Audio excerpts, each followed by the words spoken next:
So welcome back guys to our YouTube channel. In today's video edition, I'll be talking about HTML, how to create folders, then open it from our Visual Studio Code, and then start writing some HTML markups. Alright. So first thing first is we're going to create a folder here at the desktop. We're going to call it HTML like this. So I just entered. I'll then open my Visual Studio Code. Um, I'm just going to head over to File. You can see Open Folder over here. You hit on Open Folder. Now it's going to take you to the desktop. So you remember I saved my folder at the desktop. So that's why I'm now going to scroll down to check out the folders on the desktop. So if you saved your own documents, so we are actually going to open the documents, or if you save this in downloads, so it's now left for you to find where you actually created your folder and then open it from there. All right. So the name of my folder is HTML. So let me quickly find HTML. Look at it over here. I'll click on it like this and I'll then select. So um this is as a result of some files that I did not close before. So as you can see, the name of the folder is up here. All right. So inside by the right hand side here, you can see also the name of the folder, HTML. So you can also see these four icons over here. The first icon says new file, the second icon says new folder, the third icon says refresh explorer, and the last one says collapse explorer. So just in case you're looking for these four icons, they only pop out when your mouse is inside the explorer. All right. So if your mouse is not inside the explorer, just know that the four icons are not going to be visible. So that's that. So now let's go ahead and create a HTML file. So I'm going to come to the first one, which says new file. I'm going to select it and I'm going to save my HTML file. So .html extension. So don't forget to use the .html extension. That extension tells the computer so that the computer can actually handle this file as a HTML file. All right. So we hit enter and automatically it's going to be opened right here. So if you're just installing, or let's say you're working with Visual Studio Code for the first time, you're actually going to see a white icon up here. So that is trying to tell you that the file is still unsaved. So what you just need to do, you just have to go to file and make sure you set it to auto save here. So that's it.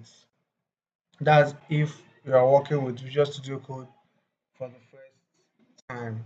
So what I'm now going to do is that I'm actually going to collapse this particular explorer by the side here so that I can, you know, have more space to work with. So in order for us now to close this particular explorer, we can use a shortcut, Control B. So Control B is going to close that particular explorer, and also Control B to open it. It's just like a toggler. So when you do Control B, it opens. When you do Control B, it closes.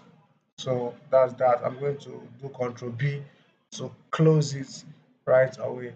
So now for us now to continue to edit this our HTML document, I'm going to do Shift and 1.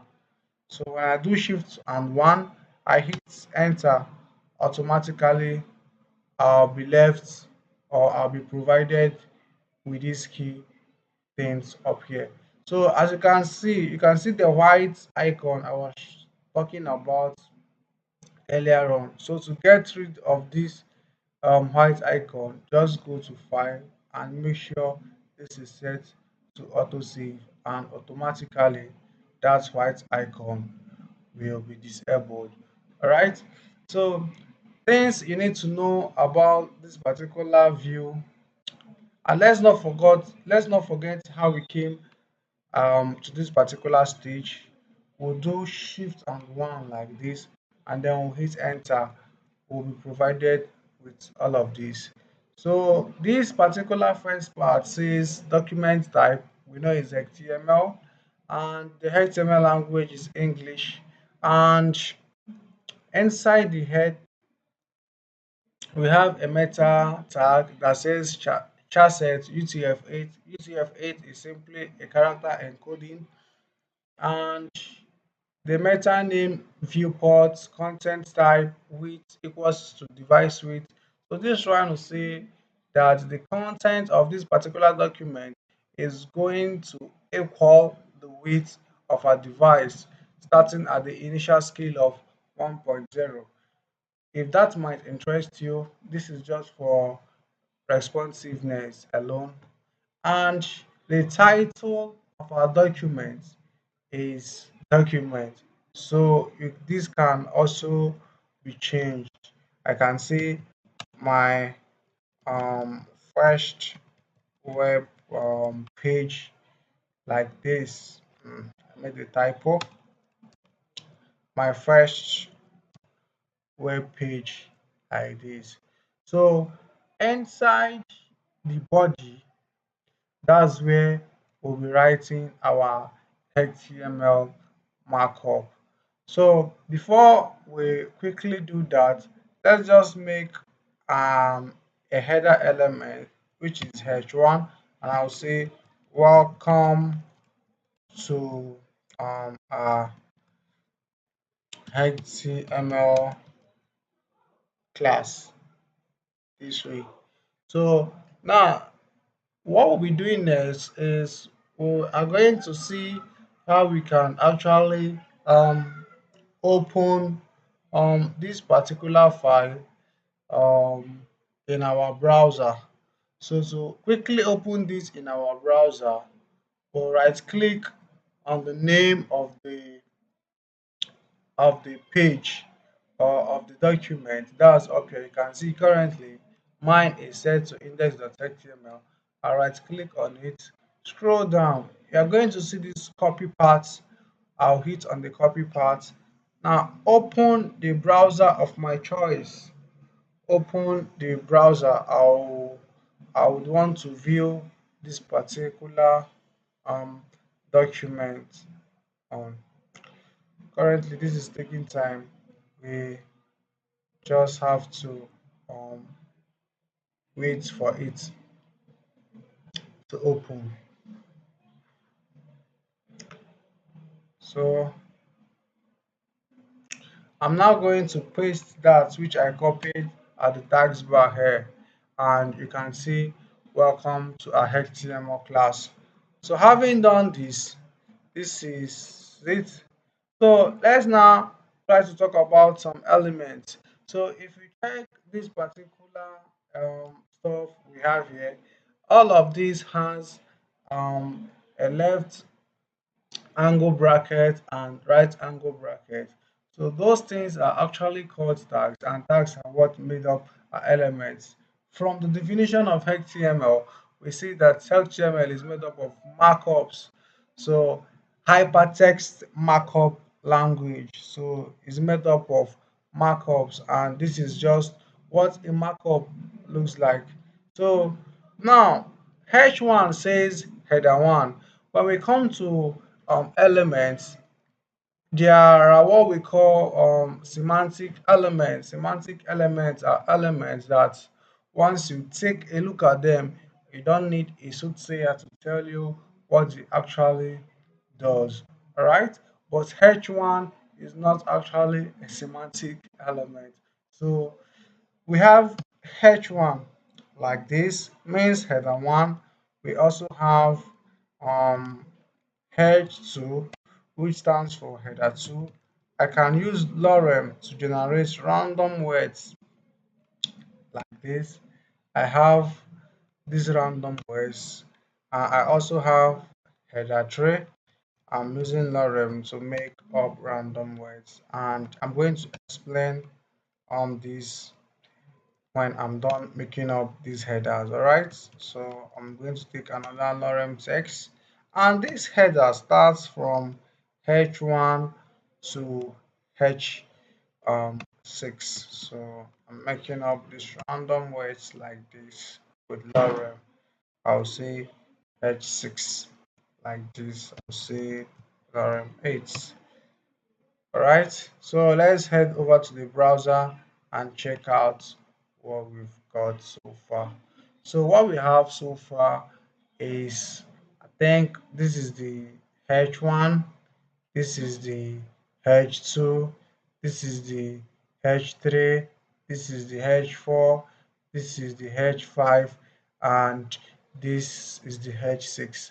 So now, looking at these things, you can now tell the difference between these HTML headers elements. You can agree with me that H1 is bigger than H2, H2 is bigger than H3, H3 is bigger than H4, and H4 is bigger than H5.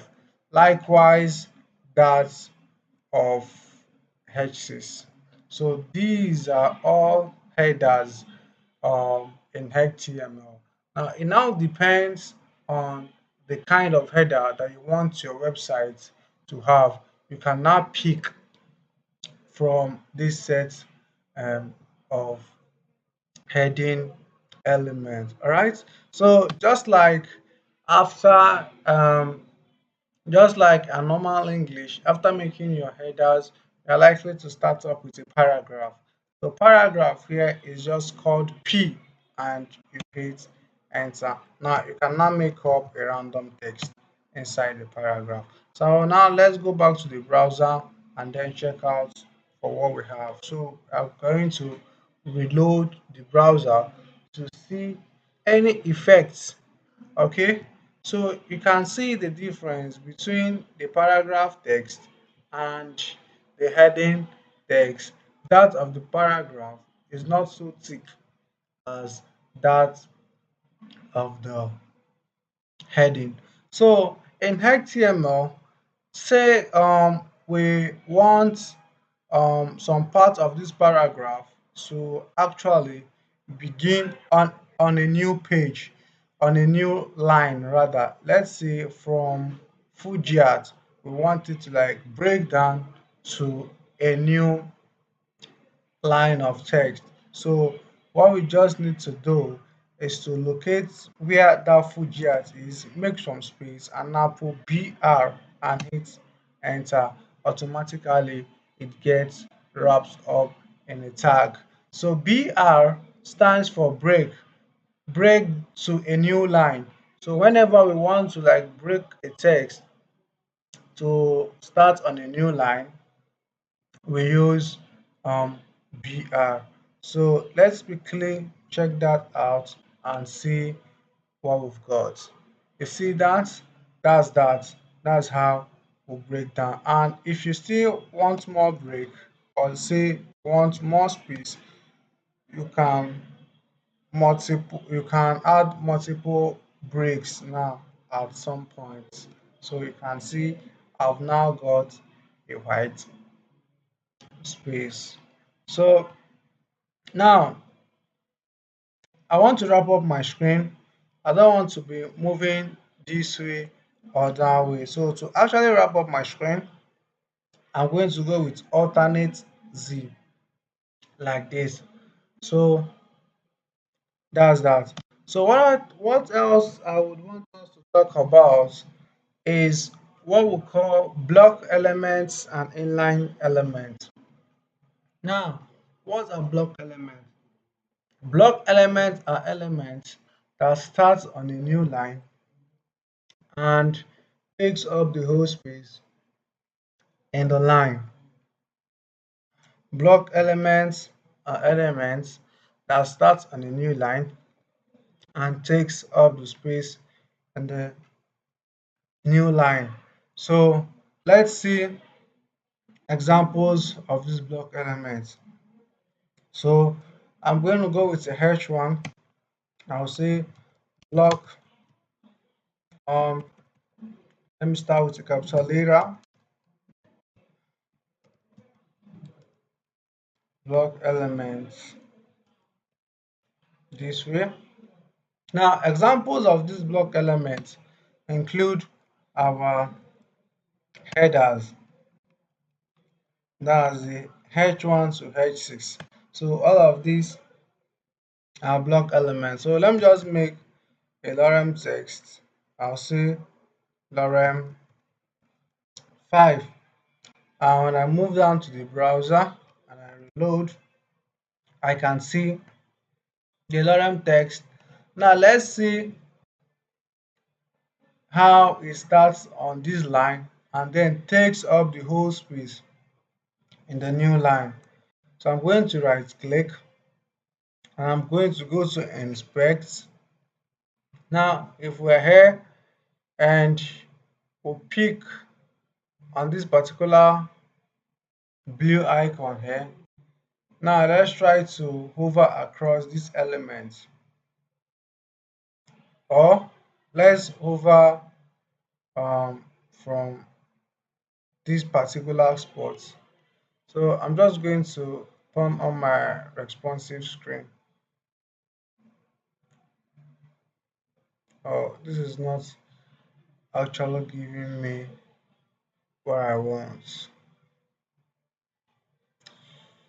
This is not actually giving me what I want. Let me open this with Chrome. So I'm going to open this on Google Chrome.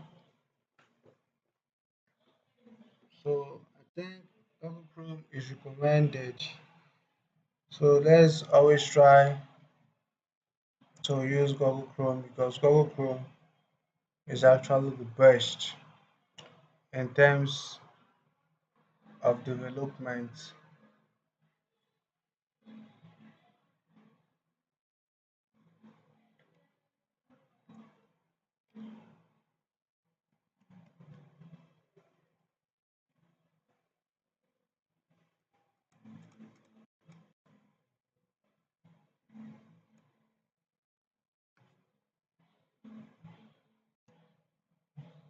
So let's try to right click, move down to inspect,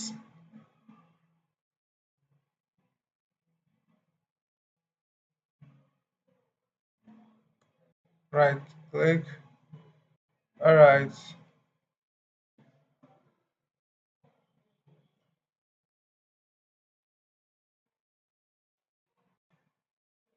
So let's click on this icon. You can see when I try to move across the element, you can see the lines showing you that this element started on this particular place and run all through this part. So this will, so that's that. So another kind of element that is a block element is a paragraph. I'll make a lorem 5, and I'll check back and I have to reload. So let's go back. You can see. Now, some of these block elements include paragraph. Some of these block elements include paragraph, which you've seen, form, table, um, header, nav, section, div, and footer. So these are all example of block elements. So in the next video, we are actually going to discuss about inline elements and the difference between block and inline elements. So see you in the next video. Bye.